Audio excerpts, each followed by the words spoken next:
اپنے پیغمبروں کی تکذیب کر چکی ہیں، پھر کس طرح اس کا اعادہ کرے گا؟ یہ اللہ کے لیے آسان ہے۔ کہہ دو کہ ملک میں چلو پھرو اور دیکھو کہ اس نے کس طرح خلقت کو پہلی دفعہ پیدا کیا ہے، پھر اللہ دوسری نئی پیدائش کرے گا۔ بے شک اللہ ہر چیز پر قادر ہے، وہ جسے چاہے عذاب دے اور جس پر چاہے رحم کرے، اور اسی کی طرف لوٹ جاؤ گے، اور تم اس کو نہ زمین میں عاجز کر سکتے ہو اور نہ آسمان میں، اور نہ اللہ کے سوا تمہارا کوئی دوست ہے اور نہ مددگار۔ اور جن لوگوں نے اللہ کی آیتوں سے اور اس اللہ کی ملاقات سے انکار کیا، وہ میری رحمت سے نا امید ہو گئے ہیں، اور ان کو درد دینے والا عذاب ہوگا۔ پھر ان کی قوم کے لوگ جواب میں بولے، اسے مار ڈالو یا جلا دو، مگر اللہ نے ان کو آگ کی تپش سے بچا لیا۔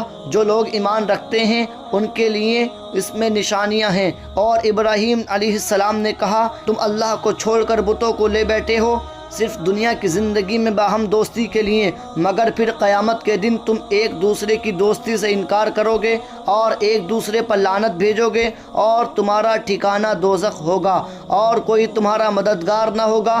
بس ان پر ایک لوط ایمان لائے، اور ابراہیم علیہ السلام کہنے لگے کہ میں اپنے پروردگار کی طرف ہجرت کرنے والا ہوں، بے شک وہ غالب حکمت والا ہے۔ اور ہم نے ان کو اسحاق اور یعقوب عطا کیے، اور پیغمبری اور کتاب ان کی اولاد میں ہی مقرر کر دی، ان کو دنیا میں بھی ان کا صلہ عطا کیا اور آخرت میں بھی نیک لوگوں میں ہوں گے۔ آپ کا والد بتوں کو پوجتا تھا، چنانچہ آپ نے سب سے پہلے اسی کو توحید کی دعوت دی، کیونکہ سے زیادہ وہی اس بات کا حق رکھتا تھا کہ پورے اخلاص کے ساتھ اس کی خیر خواہی کی جائے۔ حضرت ابراہیم علیہ السلام نے دعوت توحید کا آغاز اپنے گھر سے کیا، اور اپنے مشرک باپ کو بڑے پیار اور ادب سے تبلیغ کی، مگر باپ نے اتنا ہی سخت رویہ اختیار کرتے ہوئے حضرت ابراہیم علیہ السلام کو سخت دھمکی دی۔ ارشاد باری تعالیٰ ہے، اللہ رب العزت کا فرمان ہے، اے محبوب اس کتاب میں ابراہیم کا قصہ بیان کرو، بے شک وہ نہایت سچے پیغمبر۔ جب انہوں نے اپنے باپ سے کہا کہ ابا جان، آپ ایسی چیزوں کو کیوں پوجتے ہیں جو نہ سنیں اور نہ دیکھیں اور نہ آپ کا کچھ کام آ سکیں؟ ابا جان، مجھے ایسا علم ملا ہے جو آپ کو نہیں ملا، لہٰذا میرے ساتھ ہو جائیے، میں آپ کو سیدھی راہ پر چلا دوں گا۔ ابا جان، شیطان کی پرستش نہ کیجیے، بے شک شیطان رحم کرنے والے اللہ کا نافرمان ہے۔ ابا جان، مجھے ڈر لگتا ہے کہ کہیں آپ کو اللہ کا عذاب نہ۔ اس نے کہا کہ ابراہیم، کیا تو میرے معبودوں سے برگزشتہ ہے؟ اگر تو باز نہیں آئے گا تو میں تجھے سنسار کر دوں گا اور تو ہمیشہ کے لیے مجھ سے دور ہو جائے گا۔ حضرت ابراہیم علیہ السلام نے کہا، اچھا تم پر سلام ہو، اور کہا کہ میں آپ کے لیے اپنے پروردگار سے بخشش مانگوں گا، بے شک وہ مجھ پر نہایت مہربان ہیں، اور میں آپ لوگوں سے اور جن کو آپ اللہ کے سوا پکارتے ہیں ان سے کنارہ کرتا ہوں، اور اپنے پروردگار ہی کو پکاروں گا۔ مجھے یقین ہے کہ میں اپنے پروردگار کو پکار کر محروم نہیں رہوں گا۔ سورہ مریم۔ ان آیت میں اللہ رب العزت نے آپ کی اپنے والد سے گفتگو اور بحث بیان فرمائی، اور بتایا کہ آپ اپنے والد کو کس طرح عمدہ ترین الفاظ اور بہترین اشارے کے ساتھ حق کی طرف بلایا، اور اس پر بتوں کی عبادت کا باطل ہونا واضح فرمایا، جو اپنے پجاری کی پکار نہیں سنتے اور نہ اس کی موجودگی کو دیکھتے ہیں، پھر کس طرح اسے کوئی فائدہ پہنچا سکتا ہے، کس طرح اسے رزق دے سکتے ہیں، اس کی مدد کر سکتے ہیں۔ پھر اس طرف توجہ دلائی، اگرچہ ان کی عمر اپنے والد سے کم ہے، اللہ نے انہیں ہدایت اور علم نافع سے نوازا۔ چنانچہ فرمایا، یا ابت انی قد جاءنی من العلم ما لم یأتک فاتبعنی اہدک صراطا سویا۔ فرمایا، ابا جان، مجھے ایسا علم ملا ہے جو آپ کو نہیں ملا، تو آپ میرے ساتھ ہو جائے، یعنی میں آپ کو سیدھا راستہ دکھاؤں گا جو بہت واضح ہموار، جو سیدھا راستہ ہے جو آپ کو دنیا اور آخرت کی بھلائی تک پہنچا دے گا۔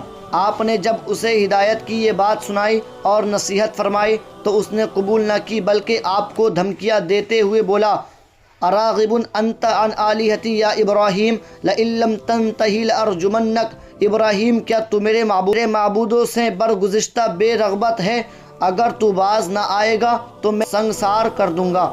ابراہیم علیہ السلام نے اپنے والد کے توحید کو ماننے سے انکار اور دھمکیوں کے جواب میں بڑے ادب و احترام سے فرمایا، سلام علیک، آپ پر سلام ہو، یعنی آپ کو میری طرف سے کوئی تکلیف نہیں پہنچے گی، نہ میں آپ سے کوئی گستاخی کروں گا، میری طرف سے آپ بالکل محفوظ ہیں۔ اس کے بعد مزید حسن سلوک کا اظہار کرتے ہوئے فرمایا، سأستغفر لک ربی انہ کان بی حفیہ، میں آپ کے لیے اپنے پروردگار سے بخشش مانگوں گا، وہ میرے ساتھ بہت مہربان ہیں، یعنی مجھ پر یہ اللہ کی مہربانی ہے کہ اس نے مجھے اپنی عبادت اور اخلاص کی طرف رہنمائی فرمائی۔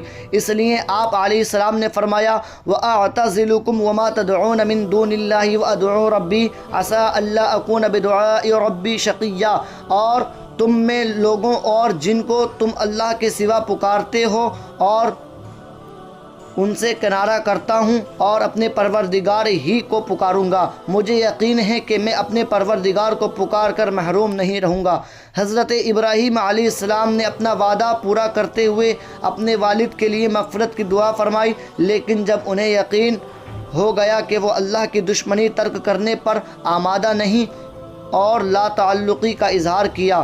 ارشاد باری تعالی ہے، وما كان استغفار ابراہیم لابیہ الا عن موعدۃ وعدها ایاہ فلما تبین له انه عدو للہ تبرأ منہ ان ابراہیم لأواہ حلیم، اور اے محبوب ان سے فرما دو، اور ابراہیم کا اپنے باپ کے لیے بخشش مانگنا تو ایک وعدے کے سبب تھا، اس سے کر چکے تھے، لیکن جب ان کو معلوم ہو گیا کہ وہ اللہ کا دشمن ہے اس سے بیزار ہو گئے۔ کچھ شک نہیں کہ ابراہیم علیہ السلام بڑے نرم دل اور محتمل تھے۔ تو چلیے دوستو، آج کی اس ویڈیو میں اتنا ہی، ملتے ہیں بہت جلد اگلے ویڈیو میں، تب تک کے لیے خدا حافظ۔